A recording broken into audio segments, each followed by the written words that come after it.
It is like a movie around here. I mean, who'd ever thought that you leave home going to work, and when you come back, these Blackhawks flying people out of the hospital. This flood was a monster, and it ate everything in its way. What it didn't eat, it destroyed. It's just devastating. I mean, people's homes, livestock, crops. This is just ruined. I wouldn't even put a piece of machinery in there to even try to get this. I mean, it's just waterlogged, it's heavy, full of mud. Kernels are sprouting on the cob. You start getting 10, 20 foot of water over a piece of ground that you're farming, only God knows what's gonna happen then. This isn't something you can just come in with a couple bulldozers and a few guys and we can fix it next year, it's back normal. No. I mean, we have to re-sow the ground. We have to cut ground out of here to get back to the ground that's usable. There is so much that's going to go into fixing what we had. It's going to be okay. It has to be okay. You've got to keep pushing through, because if you don't, you stop pushing, someone else is going to push back and roll you over. It's a critical situation, and I just want to thank everyone that's helped our people here, and it's just a wonderful, even in a critical situation like this, for them to step up and help out.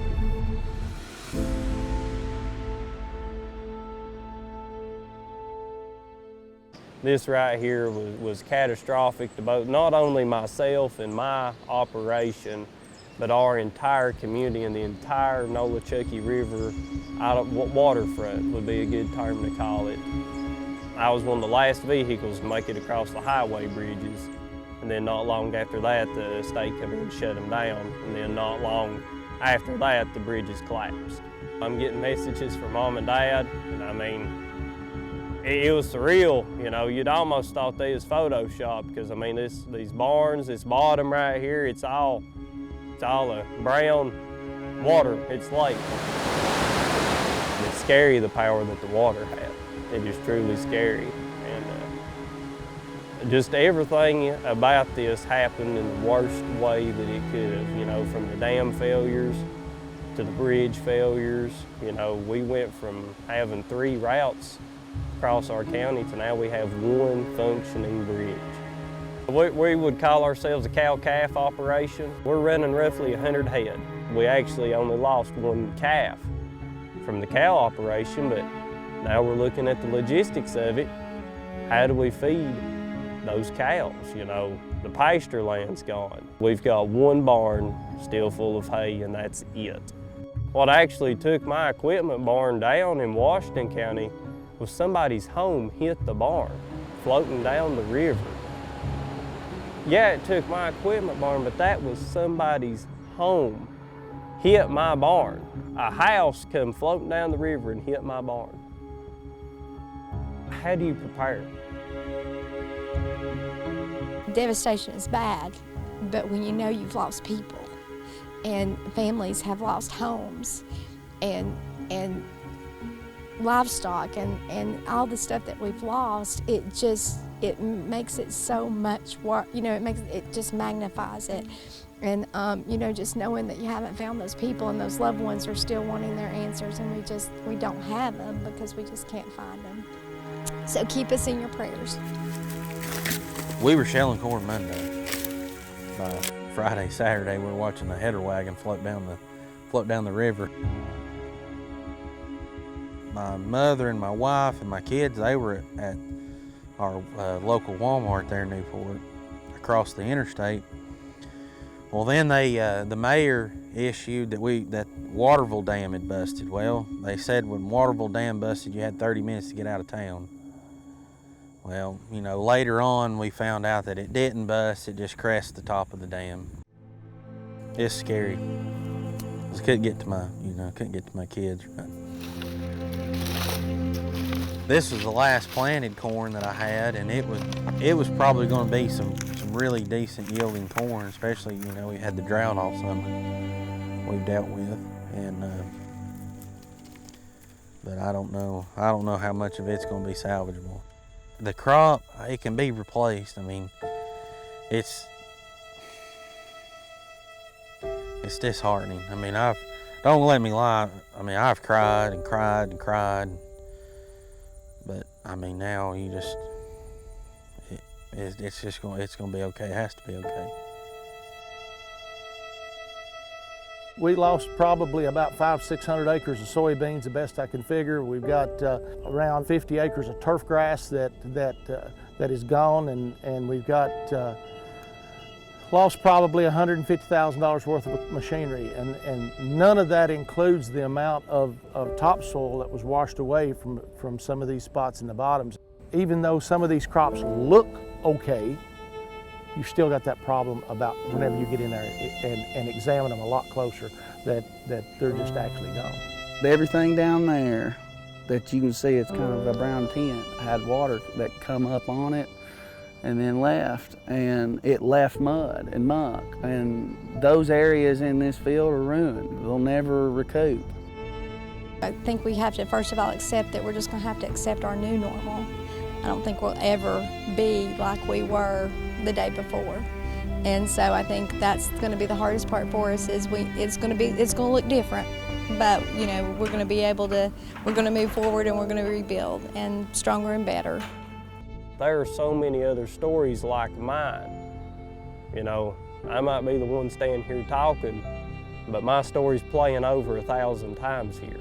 This is a years-long process, and we will never be back to a full recovery, but we can get it close.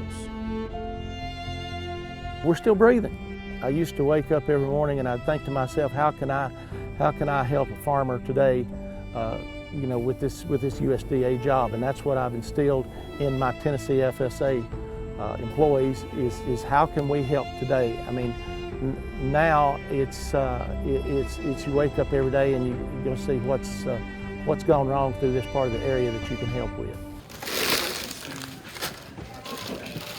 We have a drop-off center at Evergreen Church right up the road here.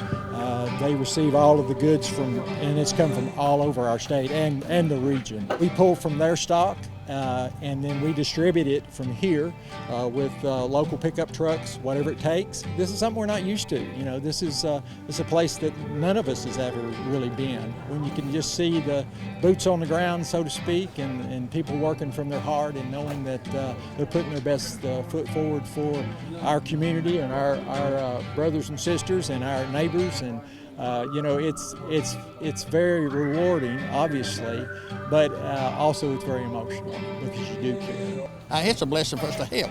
In fact, we had a lady this morning come in with tears in her eyes and said she wouldn't go to the altar. She won't go inside the church, which that's where we took her, which is a good place if you've got problems. So God's bigger than any problem we've got anyway.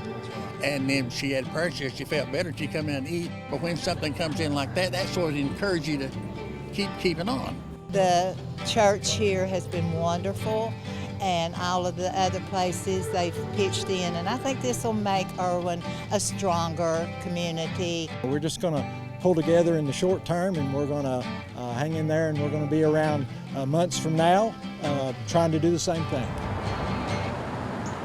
We've got an area called Elk Mills. It is very mountainous. It was just about cut off from everything.